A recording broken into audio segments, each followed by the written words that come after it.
Ces techniques d'assemblage sont les b.a-ba de la couture après avoir appris à manipuler la machine à coudre. Sujet de cette autre vidéo. Laver et repasser, c'est une étape à ne pas sauter avant toute couture d'assemblage. Prenez l'habitude d'épingler, de pincer ou de faire un point de bâti avant de passer à la machine, sauf si vraiment vous avez 20 cm de coton à coudre. Cela permet de répartir les petites différences de longueur entre les deux tissus à coudre et d'être précis. C'est pourquoi on épingle les extrémités, puis le milieu, et ainsi de suite. Vous choisissez la méthode selon la matière et le projet. Par exemple, pour le simili-cuir, pas d'épingle ni d'aiguille, vous laisserez des trous. Pour un tissu fin et fuyant, les pinces seront peu efficaces. Et le point de bâti, c'est la solution pour les assemblages délicats, d'une frange sur la courbe d'une manche par exemple. Si on fixe avec un point de bâti, on coud à 1 mm de la ligne de couture et non dessus. Ainsi, ce sera plus facile de défaire le point ultérieurement. Autre règle d'or, vérifiez si on a le fil et l'aiguille adaptés à la matière. Et toujours faire un test de couture avec une chute de tissu avant d'attaquer son ouvrage.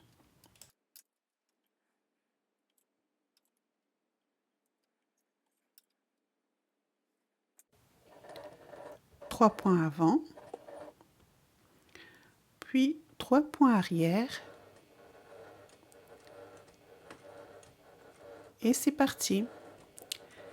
Toujours sécuriser en début et fin de couture pour empêcher que la couture ne se défasse facilement. La plaque d'aiguille est le meilleur moyen de se repérer afin de coudre droit et à une certaine distance du bord du tissu. Si bien sûr votre machine en dispose. Sinon, vous pourrez aussi vous munir de ces repères aimantés. Mesurez la marge de couture, 1,5 cm ou 1 cm. Marquez, puis plantez l'aiguille et posez la repère. Bien droit, sinon le tissu plie.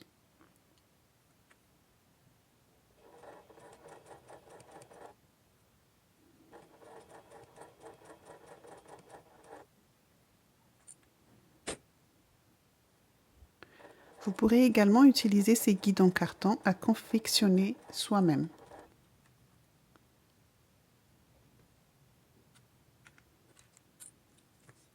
Mais c'est limité aux lignes droites ou les courbes que vous répétez souvent, auquel cas vous le coupez à la forme voulue.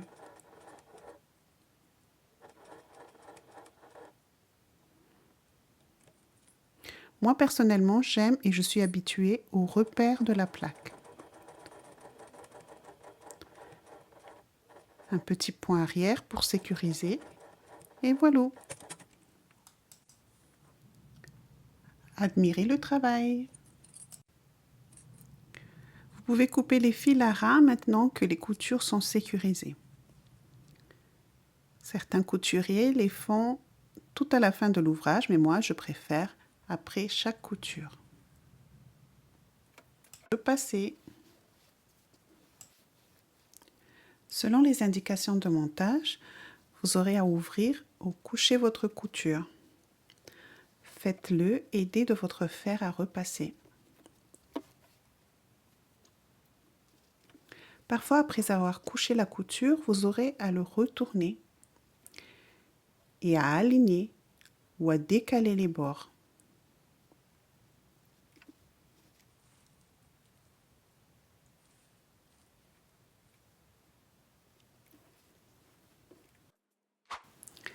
Voilà, notre tuto touche à sa fin. Comme d'habitude, je vous propose quelques minutes hors sujet Aujourd'hui, c'est au sujet de la foi chrétienne. Si ça vous intéresse, restez ici dans une minute. Sinon, à bientôt dans une nouvelle vidéo. Tim Ballard, un ancien agent du gouvernement américain, a sauvé des centaines d'enfants victimes de trafic sexuel.